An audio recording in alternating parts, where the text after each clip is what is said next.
This is World History 1, Chapter 2, Segment 5. China's history. 500,000 years ago, archaeologists uncovered a Peking man in China. Around 2000 BC, the first cities were being established in China. The Xia dynasty. The leader of the Xia dynasty was Emperor Liu. Some of the things that happened under his dynasty were flood control and irrigation systems to tame the rivers. Once again, we said that rivers could be very unpredictable and flooding can destroy whole villages. So by being able to have projects to control those would help keep you in power. Then the Shang dynasty formed from 1700 BC to 1027 BC. This is the first family to leave written records. They also left palaces, monuments, and tombs, which are another way that we archaeologists can use to study China's history. Anyang. Anyang was the capital of the Shang dynasty. It was built of wood in a forest clearing. So imagine a dense forest, go to the center of it, chop down all the trees. That's where the capital was built. The upper classes lived in the city. They would have houses that would have wood frames and clay walls. The peasants and the lower classes would live on the outskirts of the city walls. The city walls themselves were very big, thick earthen walls. At the base, they were 108 feet wide, and then they would get more tapered as they got towards the top. So very thick at its base. All in all, they encompassed 1.2 square miles, and it took 10,000 men 12 years to build the walls. The top of the walls, as I said, they started 118 feet, but they did not stay that way all the way up. They're tapered. As you get to the top, you could drive a chariot back and forth on them. What this did was allow for rapid mobilization of troops or people where you needed them. You could station your men wherever you needed them, in tower houses, throughout the different points on the wall. And then if you were invaded at any point in the city, you could then rapidly deploy troops on chariots and ride on the city walls themselves to wherever the battle was taking place, or fire, or any other type of emergency, which made it very easy to get where you needed to go without having people get in your way. Here is one of the palace's monuments left behind, Anyang. Notice it's built of stone.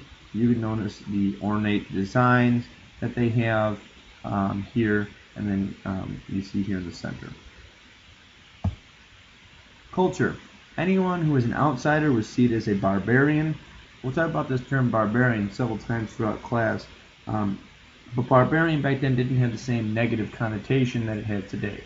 For instance, today when you hear of the word barbarian, you think Vikings, horns in the helmet, raid, rape, pillage, plunder, bad people, very unintelligent, that do bad things.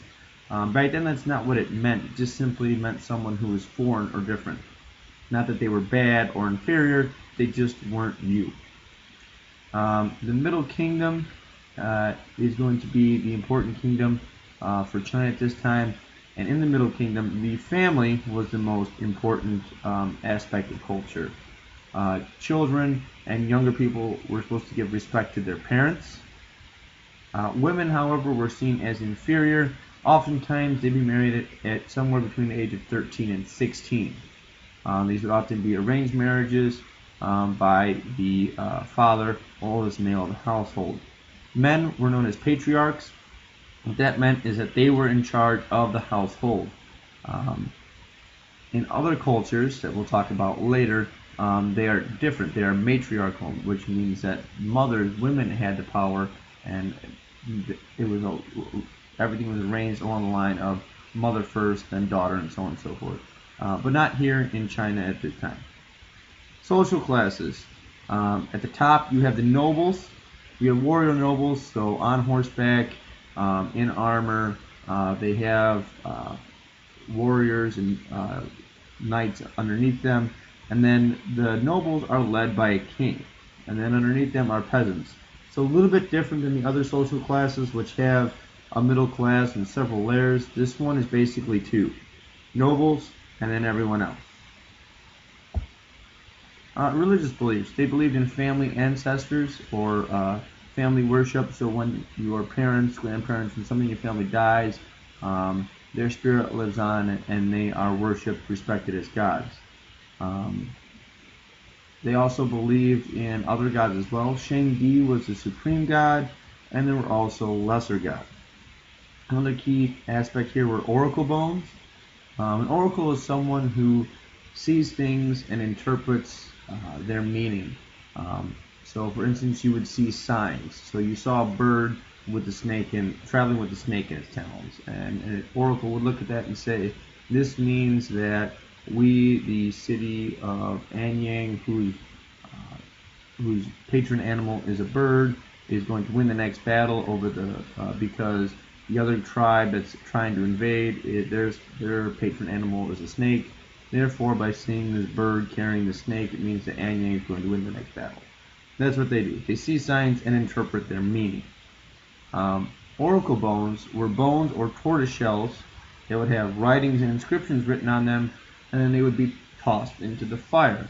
And then when the bones heated up, or the tortoise shell heated up, it would crack in a certain way. And however it cracked, whatever words or phrases were left in the cracks would be interpreted by the oracle and told. It would foretell the future or deepen understanding of the past. Writing. They did have a system of writing. However, usually only the nobles would read or write. Many people could read but could not speak the language. What do I mean by this? You can bring pretty much most people and cultures of the world today in and write 2 plus 2 equal 4 on the board, and they'll be able to understand what that means. They'll be able to say it in their own language. They might not be able to say it in English, but they could understand what that meant, that 2 plus 2 equals 4. However, if I wrote du plus du quatre on the board, like that, or even if I spoke that, most people in the room would not know what that meant. That's French. So only someone who's French would be able to understand what that meant. So that's your difference there. Advantages to having a system of writing like this is that everyone can learn one written language. The disadvantages is that in the Chinese language, you had to know 1,500 characters to be barely literate. Our alphabet consists of only 26 letters.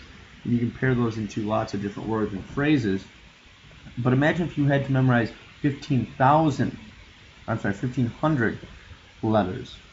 And that's just barely to be literate, okay? Barely being able to read and write. If you wanted to be a scholar, an educated man, you had to know and memorize 10,000 different characters. That's quite a lot. Another thing about Chinese culture is the dynastic cycle. What this meant is that natural disasters were signs from the gods that they were displeased with the current ruler and that he needed to be replaced, and it was the people's duty to replace him through rebellion. So at the top, when you're at the 12 o'clock position, you're on top of the world, you're a good leader, you do good things happen, the gods are pleased with you. If you start to follow that clock around, if bad things happen, earthquakes, floods, monsoons, you're about 3 o'clock right now, it means the gods are slightly displeased with you, something's wrong. At about 6 o'clock, when you have famine, disease, things like that, it means the gods are displeased with you. A rebellion needs to take place. The peasants overthrow you, and then you are replaced with a new leader who is then put back at the top of the 12 o'clock position, and the dynastic cycle continues. Feudalism. At first, the nobles were weak, and they increased their power by fighting with one another, taking territory and slaves from one another. Technology and trade. Roads and canals were built in China at this time, and this helped fed trade and agriculture. Canals helped mitigate the floods, which made it so that your crop wouldn't get wiped out, and then the roads helped you trade your goods from one town to the next. Coin money also helped increase trade. is before this you had to barter your goods. So if I'm a knife maker, I have to trade my knives for all the other things that I don't have, which seems fine, except that if I want to go get a slab of beef and I go to the cattle farmer and say, okay, I'll trade you 10 knives for 1 cow, and he tells me I don't need knives, so go find something else, you have to go find someone who's got wheat or someone who has berries or whatever else that the cattleman wants to get your cow. If you have money, you can sell your knives, get money, and then go buy a cow. At this point in Chinese history, they also had blast furnaces that could get heat temperatures up very hot so they could make cast iron, which means they had weapons and tools of very high quality. This type of weaponry and tools were not matched in Europe until the Middle Ages, so very far advanced technologically speaking.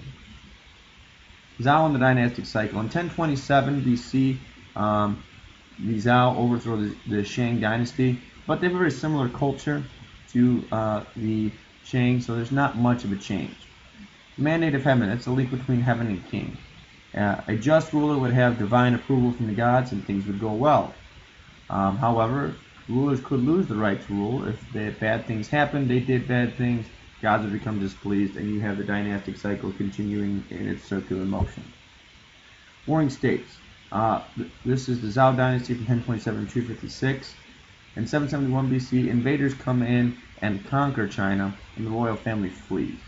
The Zhao couldn't control the warlords, and the warlords become kings in their own territories, so China gets broken up into smaller little kingdoms. And with the collapse of the Zhao dynasty, you have the collapse of social order and values.